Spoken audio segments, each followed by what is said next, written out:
اور آج کی ویڈیو میں آپ کے لیے پورے ثبوت کے ساتھ پیش کرنے جا رہا ہوں۔ پہلے تو آپ نے ویڈیو کو شروع سے لے کر اینڈ تک پورا دیکھنا ہے اور پھر اس ویڈیو کو آپ نے ایک لائک ضرور دینا ہے۔ ناظرین گرامی، اسرائیل کے بارے میں بات کرنے والے ہیں کہ اسرائیل کی غزہ میں تابڑ توڑ فضائی بمباری دہشت گردی جاری ہے۔ ایک ہی خاندان کے 20 افراد اسرائیل کی دہشت گرد فوج نے شہید کر دیے۔ حماس کی تاریخ کا بدترین حملہ۔ حماس نے ایران سے لیے گئے شہید 129 ڈرونز کا تابڑ توڑ حملہ، اسرائیل لرز گیا۔ حماس اور فلسطینی ہیکروں کا اسرائیل پر شدید سائبر حملے، ساتھ ہی شہید نامی ڈرونز نے تباہی مچا دی۔ سرکاری ٹی وی چینل کی عمارت پر 129 ڈرون سے حملہ، درجنوں یہودیوں کو جہنم واصل کر دیا، آئرن ڈوم ہیک کر کے تباہ کر دیا۔ ویڈیو میں آگے بڑھنے سے پہلے اگر آپ حماس سے محبت کرتے ہیں، حماس کی کارروائی کو سپورٹ کرتے ہیں، ہماری ویڈیو کو لائک کرنے کے ساتھ ساتھ آپ نے چینل کو سبسکرائب کر کے بیل آئیکن پر کلک کرنا ہے۔ ناظرین گرامی، حماس کا قہر ڈھانے والا ایرانی ڈرون جس کا نام شہید 129 ہے، وہ اسرائیل کے لیے ڈراؤنا خواب بن چکا ہے۔ شہید 129 ڈرون اسرائیل میں گھس کر کارروائی کر رہا ہے، اسرائیل کے اسلحہ کے گودام تک تباہ کر دیے ہیں، اسرائیل کے میڈیا ہاؤسز کو بری طرح نشانہ بنایا ہے اور درجنوں یہودیوں کو جہنم واصل کیا ہے۔ اس کے علاوہ اسرائیل کی آرمی چیف کا بہت بڑا بیان، میں آپ کو بتاتا چلوں، ان کا بیان آیا ہے کہ ہم جنگ ہار رہے ہیں۔ اسرائیلی آرمی چیف کا رو رو کر میڈیا میں اپنی ناکامی کا اعتراف بھی سامنے آ چکا ہے۔ اس کے علاوہ فلسطینی ہیکر، اس کا نام انس آس، نے گزشتہ روز اسرائیل کے سرکاری ٹی وی کو بھی ہیک کر لیا۔ گزشتہ رات فلسطینی ہیکر نے اسرائیل کے سرکاری ٹی وی کو ہیک کرتے ہوئے لکھا ہے کہ یروشلم فلسطینی کا ابدی دارالحکومت ہے۔ ہیکر کے اس جملے کے بعد براہ راست نشریات منقطع کر دی گئی ہے۔ واضح ہے کہ اسرائیل اور حماس کے درمیان جنگ بندی معاہدے کے بعد فلسطین میں اسرائیلی حملے رک گئے ہیں، تاہم جنگ بندی کے اگلے ہی روز اسرائیلی پولیس نے مسجد الاقصی کے احاطے میں جشن منانے والوں پر شیلنگ اور ربڑ کی گولیاں فائر کی ہیں۔ اس کے علاوہ دیکھا جائے تو اسرائیلی بمباری کے نتیجے میں 65 بچوں سمیت کم سے کم 232 فلسطینی شہید ہو چکے ہیں۔ اس کے علاوہ میڈیا ہاؤس سمیت کئی عمارتیں منہدم ہو چکی ہیں۔ ہفتے کی صبح غزہ کی پٹی پر ایک مرتبہ پھر کی جانے والی بمباری کے نتیجے میں ایک ہی خاندان کے 20 افراد اسرائیل کی دہشت گرد آرمی نے شہید کر دیے۔ میڈیکل ذرائع نے بتایا ہے کہ ابو حطاف فیملی کے 8 بچے، 2 خواتین اور درجنوں جو ان کے خاندان کے ذرائع بتاتے ہیں کہ ان کے مسلسل 20 کو نشانہ بنایا گیا ہے۔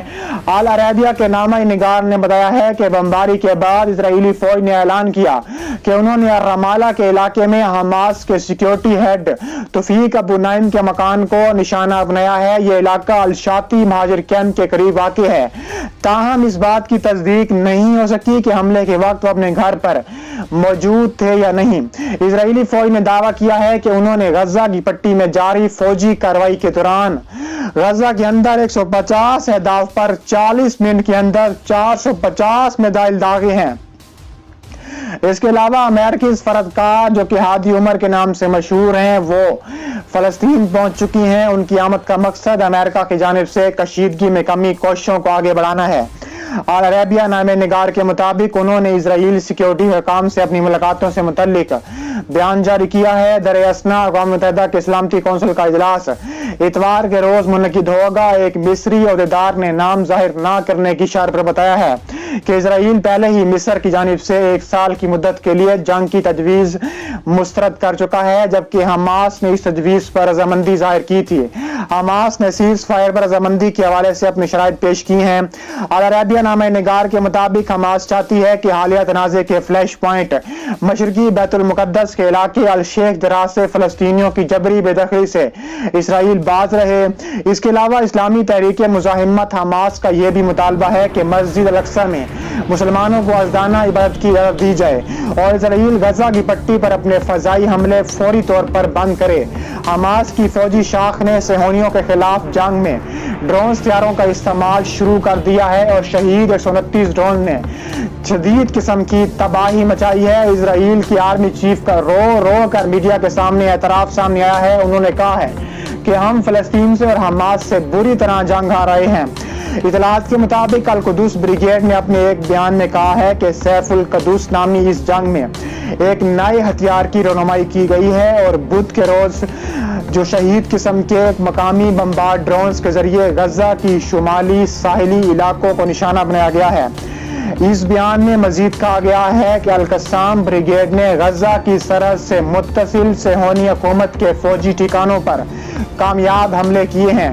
واضح ہے کہ استحکامتی محاذ نے اس سے قبل حالیہ جنگ میں پہلی بار اسرائیل کے جنوب میں انتہائی فاصلے پر واقع رامون ایئرپورٹ کو 250 قسم کے نئے ڈرون سے نشانہ بنائے جانے کی تجویز پیش کی تھی۔ ایک ایسے وقت میں جب اسرائیلی فوج نے فلسطین کے علاقے غزہ پر قیامت ڈھا رکھی ہے، جرمنی نے فلسطینی تنظیم حماس کے اسرائیل پر راکٹ حملوں کی مذمت کرتے ہوئے دہشت گردی قرار دیا ہے۔ جرمن وزارت خارجہ کے ترجمان اسٹیفن سیبرٹ نے ایک پریس کانفرنس کے دوران کہا کہ حماس کے راکٹ حملے دہشت گرد حملے ہیں جن کا واحد مقصد ہے لوگوں کو اندر قتل کرنا ہے اور ان میں خوف و ہراس پھیلانا ہے۔ انہوں نے مزید کہا کہ جرمنی چانسلر انجلا مرکل کی حکومت حماس کے راکٹ حملوں پر اسرائیل کی فوجی کارروائی کی حق دفاع کی حمایت کرتی ہے۔ جمعرات کے روز اسرائیلی فوج نے دعویٰ کیا تھا کہ لبنان کے سرحدی علاقے القلیلہ سے اسرائیل پر 3 راکٹ داغے گئے۔ اس واقعے کے 24 گھنٹوں کے بعد اسرائیلی فوج نے شام کی سرزمین سے بھی راکٹ داغے جانے کا دعویٰ کیا اور کہا ہے کہ یہ راکٹ ویران علاقے میں گرے ہیں جن سے بہت بڑا جانی اور مالی نقصان ہو چکا ہے۔